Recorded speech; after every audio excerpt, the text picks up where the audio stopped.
It's Nolan. Now, before we get started, make sure y'all hitting that like button. Make sure y'all sharing it on your respective platforms. Let somebody know what we're doing today. Now, let's get into the show.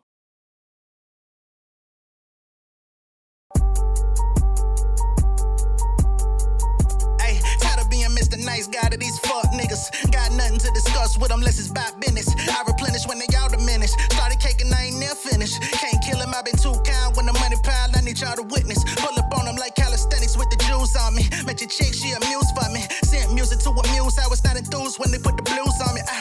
Wait, fuck that, time for me to bust back. Show me where the love at, ho. Niggas on the block with the gun strap. Homie finna dump that. Hit him where his mustache go. Ayy, get on my level. When it come to bank, I pimp my teller. Never been a nigga that'll rock Margiela. Never come around, I be a child better. Might not ever get the rock Coachella. I don't get no fucks, I think you want better. I'm about my cheddar, don't sprinkle no feather. I skate on track like Bam, my cherry young nigga too hot, don't need no leather. I've been a living legend for a minute. I was at Apache trying to sell a ticket. Nigga used to rap when Debo had the pitch.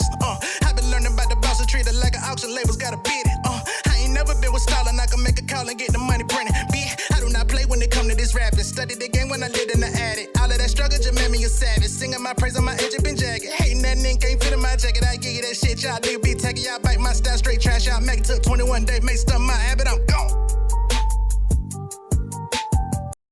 What's going on, beautiful people? It's the kid J Nolan here. Welcome back to another episode of Inside the Industry, your number one source for music, entertainment, commentary, and breakdowns. Hope everybody's doing well out there this evening. As y'all know, we've been following this whole Megan Thee Stallion, Milagro Graham situation from its inception, or at least from the inception of the lawsuit on down up to now. Okay? So, the last update that we had, Milagro was pleading with the judge to allow her to stay the judgment of the $75,000 that she owes Megan Thee Stallion for defamation, online harassment, etc. Right? Internal infliction of emotional distress. And of course, Milagro tried to plead to the court saying, hey, I'm having a financial hardship. I don't have any assets. I don't have anything of value to my name. My income is fluctuating. I'm an entrepreneur. I'm a content creator. My income is inconsistent. Please show me some sort of mercy. You know what I'm saying? You got to stay this judgment. It is going to mess up my ability to support my appeal. Of course, that keeping that alive in the courts also costs money. She's now representing herself pro se. She does not have legal aid. She may have an appeal attorney, I'm not sure. But nonetheless, she's basically saying, I'm down bad, I'm fucked up. Can you please help me? You know, enforcing this judgment on me and making sure that I pay up is going to disparage my financial situation, right?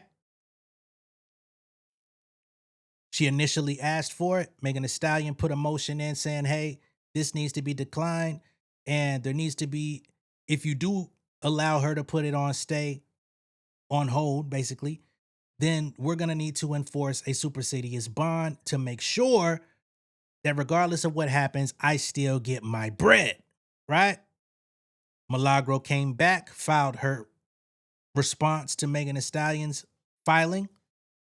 And now we have an official order from the judge, okay? Not only do we have an official order from the judge, which is being stated that Milagro was denied, but we also have Milagro with an amended filing of her appeal. So we're going to read all of the information from the documents that are available to get caught up on this situation as it moves forward, okay?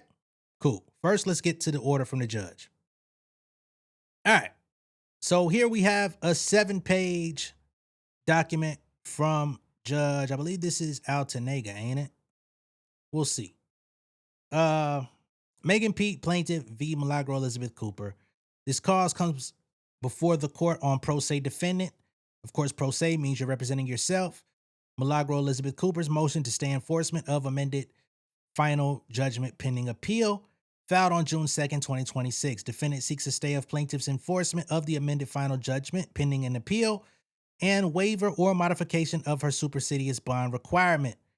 Plaintiff filed a response and defendant filed a reply and a corresponding declaration of Milagro Elizabeth Cooper. The court has carefully considered the parties' written submissions, the record, and applicable law. For the following reasons, the motion is denied. Now, remember, when I read Milagro's reply, the fact that she didn't do a lot of applicable law references and she hasn't been since her legal team has left her, I knew most likely it was going to be a problem for her, right? Because she doesn't know case law.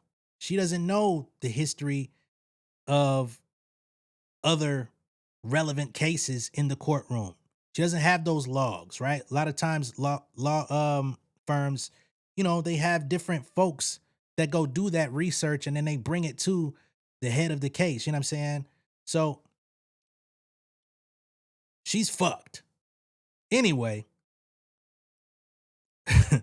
it says liberally construed. Defendant's requested relief is twofold. First, she seeks a discretionary stay of enforcement of the amended final judgment pending appeal, arguing that her appeal raises substantial legal questions. Now, let me see what this footnote here is. District court shall liberally construe pro se filings and may recharacterize a pro se litigant's motion. Courts are thus required to look beyond the label of pro se filings to determine whether they are cognizable under a different remedial statutory framework. Okay, we'll continue. She says her appeal raises substantial legal questions. Immediate collection efforts would create a substantial hardship, and a stay preserves the status quo. Second, defendant says she lacks the financial ability to post a supersedious bond and therefore requests that the court waive, reduce, or otherwise modify any supersedious bond requirement under Federal Rule of Civil Procedure 62. The court addresses the second request first. Rule 62B, to begin, defendant cannot justify a stay without adequate security. Rule 62B permits a party to stay enforcement of a money judgment pending appeal by providing a bond or other security. The purpose of a supersedious bond is to preserve the status quo while protecting the non-appealing party's rights pending appeal.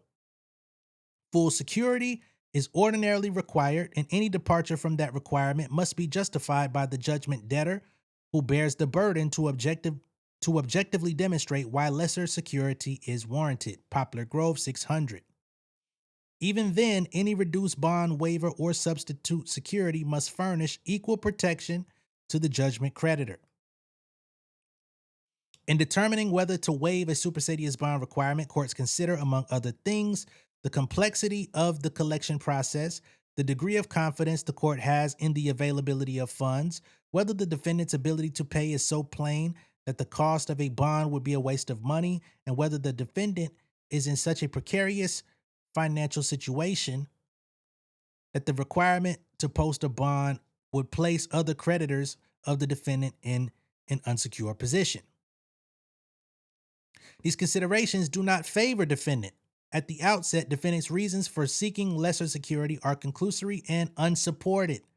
Defendant claims she is self-employed and her income naturally fluctuates from month to month because it depends on audience support and subscriptions, that she supports her quote-unquote household and quote-unquote 2 minor children, that posting a bond would create a substantial hardship and significantly impair her ability to pursue her appeal, and that she does not own substantial assets that could be liquidated to satisfy the judgment. She supplies nothing with her motion to verify these contentions, right? So she put no type of financial information in here, and she said that if she is to submit any financial information, she wants it to also be sealed so that people like myself who read this thing won't have access to it. However, it wasn't submitted with the documentation. The judge says, hey, you have nothing here to back up your claim. On this record, the court has no reliable basis to evaluate defendant's finances, the availability of funds to satisfy the judgment, or whether any alternative security would protect plaintiff's ability to collect if the amended final judgment is affirmed. Declining to waive the supersedious bond where there was nothing in the record showing the movement's financial condition prevented him from securing securing a bond sufficient to protect the judgment creditor's rights. Okay, that's a case law reference. And defendant identifies no creditors and gives no evidence that other creditors would be placed in undue jeopardy, right? So basically, who else are you in debt to, right? Who else do you owe money? Who would be losing out on what you owe them by paying Megan Thee Stallion what you owe her? That's something that also would need to be proven. Defendant's declaration filed contemporaneously with her reply will not be considered. It was terrible anyway. It was just a restatement of what she put in her reply.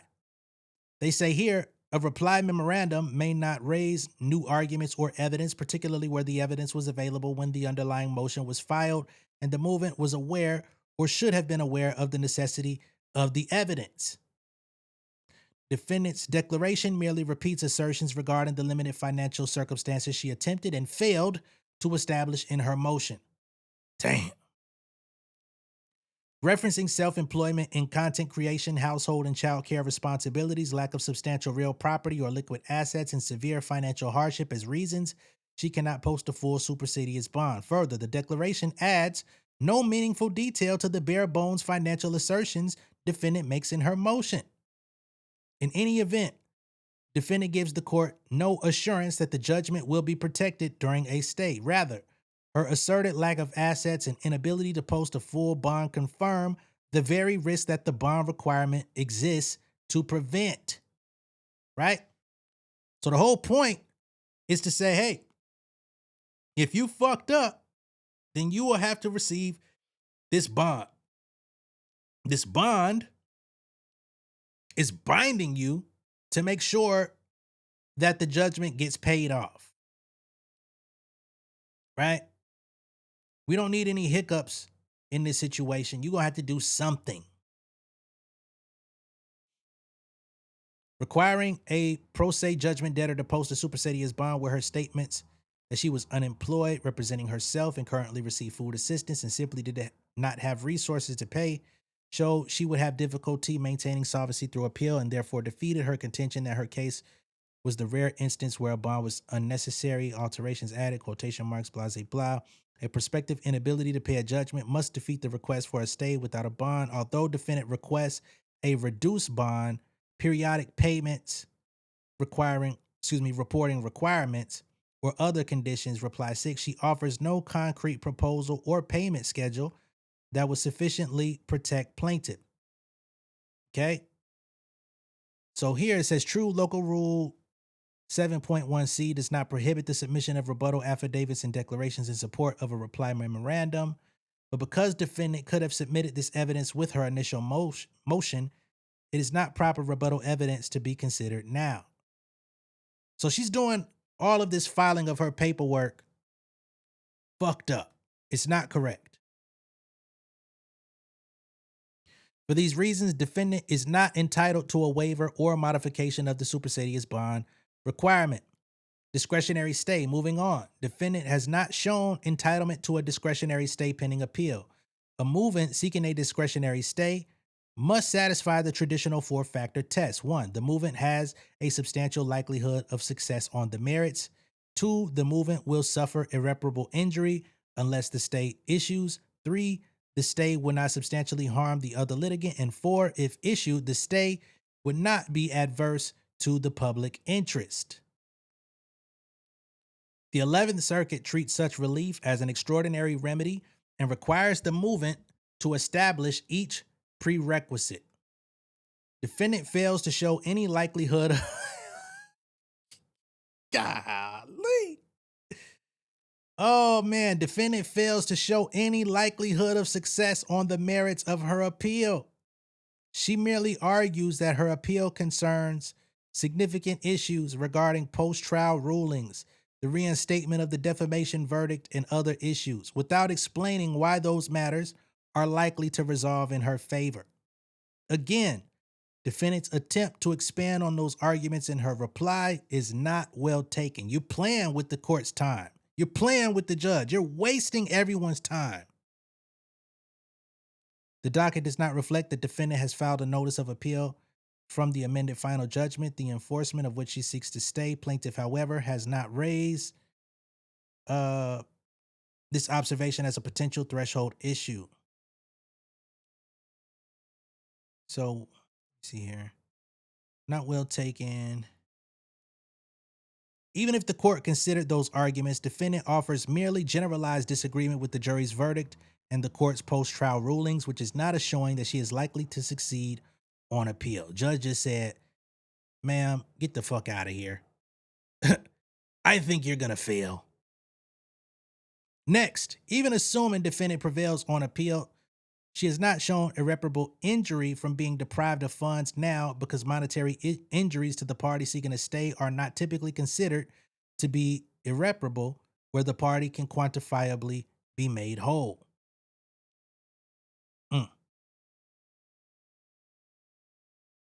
The balance of harms also favors plaintiff. Again, plaintiff is Megan. A stay would further delay enforcing the judgment at plaintiff's expense. So Megan would be inconvenienced, while defendant continues to receive income, however sporadically, beyond plaintiff's reach. Okay? That's what Megan said. She said, you're going to just keep making money out here, doing what you want to do, living your life, having a good old time, ain't going to try to forget about me after all the shit that you did. No, we're not having it. While the public interest factor is critical in some cases, the parties' dispute in this case is largely a private one. In any event, the public is not served by delaying enforcement of the judgment absent the showing required for a stay. Defendant, therefore, does not satisfy the factors required for a discretionary stay. Accordingly, it is ordered and adjudged that defendant Milagro Elizabeth Cooper's motion to stay enforcement of amended final judgment pending appeal is denied. Done and ordered in Miami, Florida, this 29th day of June, 2026. So this came through yesterday. I saw some people that were asking me if I was going to have this video out yesterday, but unfortunately for y'all, the viewers, I was actually in the studio making some music for TV and film, so I didn't have the opportunity to film speaking about this. So y'all got it today. Following the judge's order, Milagro has filed an amended notice of appeal. Okay.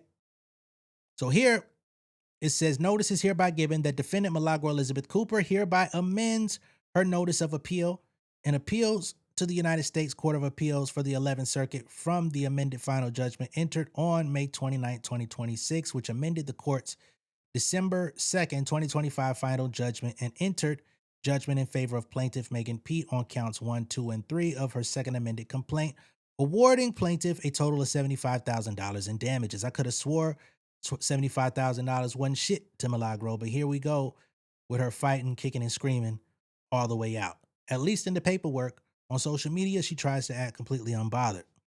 This amended notice of appeal is filed to encompass the amended final judgment and all rulings merged therein, including the court's May 29, 2026 order granting in part plaintiff's motion to reinstate jury verdict as to defamation claim and to amend final judgment or renew motion for judgments as a matter of law. Okay, that's it. And in all of her paperwork, it indicates that she has pro se, meaning she has no legal aid for the post-trial issues between herself and Megan Thee Stallion with Judge Altanega. And she also has no legal aid in her appeal. She's doing all of this by herself, which is ultimately going to, it's already not a strong case in her favor, but it's going to reduce her chances even more because she doesn't know what the fuck she's doing.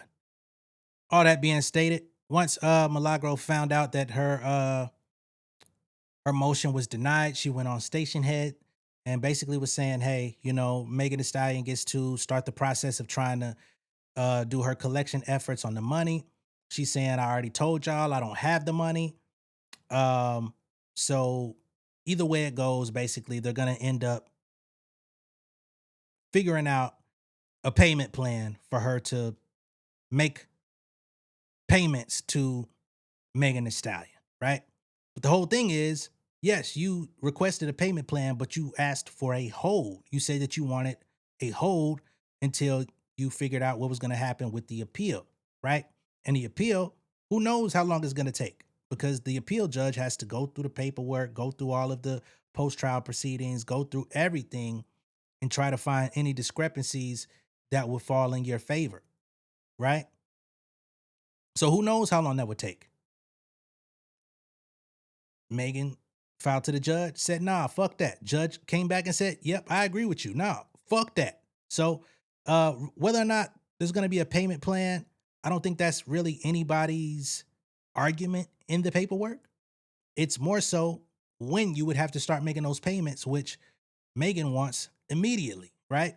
So we'll just have to see how things develop in the docket, where some sort of negotiations or conferences take place where they can try to figure out a date for that payment plan to start, what those payment plan increments may look like, et cetera, who knows? Or if Milagro is actually going to try to submit her financial records to the judge to let her know, hey, I'm fucked up. I'm down bad, you know? There are some folks out there that on the internet that have audio of Milagro and her children talking about some sort of Christmas cruise that they going on. Uh, and how Milagro's been out here spending money on iPhone 17s and stuff like that. I don't know. Y'all want to hear that? Shit, might as well, right? So first we'll play the audio about the alleged cruise that's coming up for the holidays. For the holidays, y'all only getting books now. Yeah. Since y'all want to talk shit, Are we going on a cruise, y'all? don't ask for We're shit. going on a Christmas cruise, I think. Why the hell are you telling them that? What? They don't know what cruise. So they could come on a cruise with us. They don't know what cruise is. I didn't tell them what airport it was. Airport. Cause you don't know. That's probably the only damn reason. Okay, that's the first clip. An extended version of said situation plays out where the kids talk about how she's buying more iPhones and things of that nature.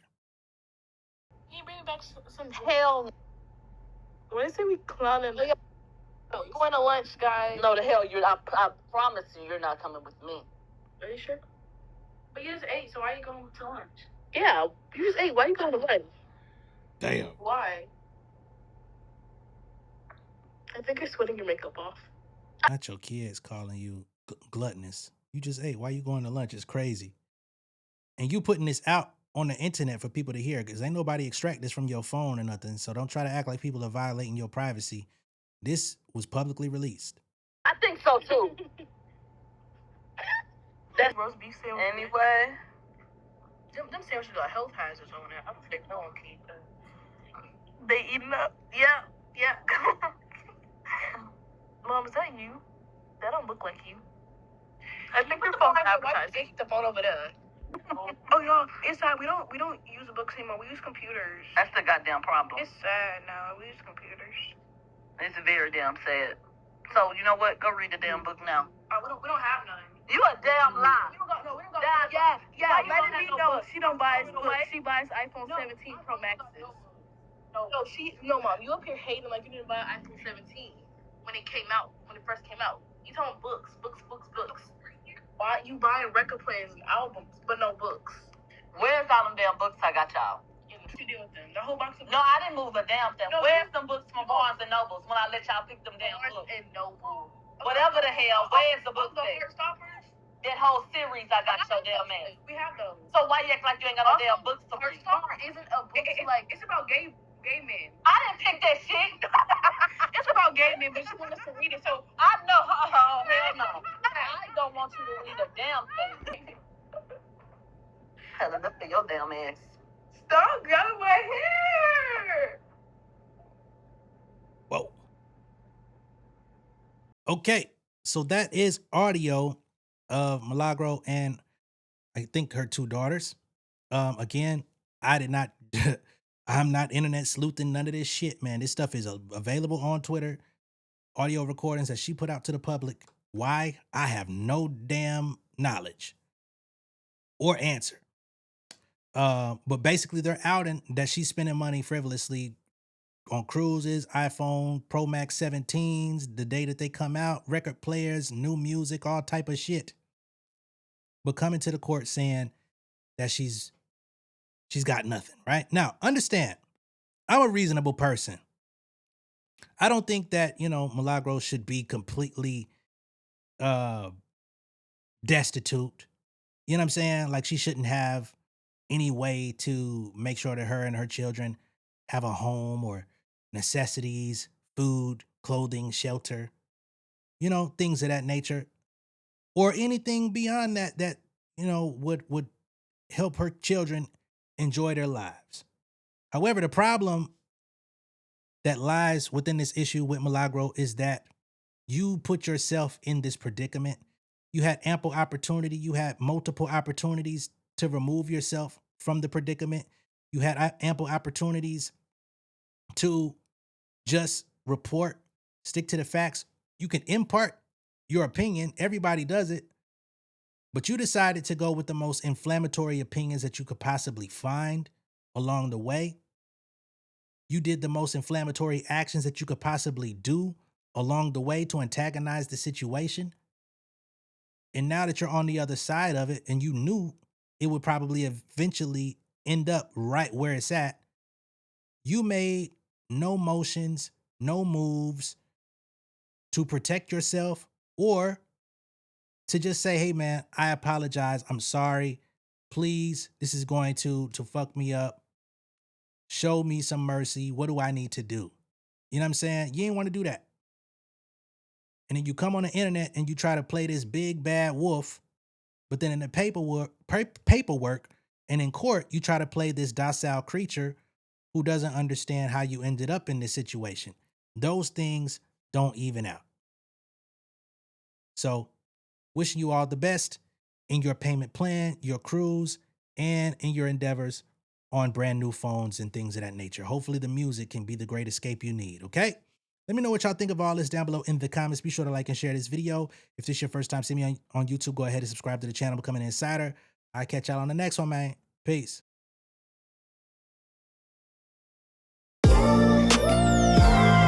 Yeah, family over fame in this bitch, yeah. The glory of living righteous is setting in. My street knowledge and education's a perfect blend. Young mogul, independent, I've been setting trends. The first one from my family to be faithfully wed. Fuck niggas and the horses that they riding on. I see this shit from all angles like a polygon. I'm never politicking, the drama be piling on. Father and greats unacknowledged like I'm Bobby Bonds. Conversation with my lady about the paper route. 5 sit bank accounts, every day I make it count. They down talking my commentary for hating now. Well, I can take it cause I'm bodying your favorite now, please. I can do this shit in my sleep. I been writing for these niggas, y'all read it and weep. I been fighting these niggas if you speak on the street. I'll turn your birthday party into New Year's Eve. Don't let me take it there. We ain't playing fair. This the ATL, Southside nigga moving furniture like Wayfair. Life on hold, no insurance for your healthcare. Lifeline gone, so you wanna be a millionaire? Well, let me tell you about this world I built. The women I dodged, the niggas that I ran for filth. The sympathy calls, consulting for the stacks I built. I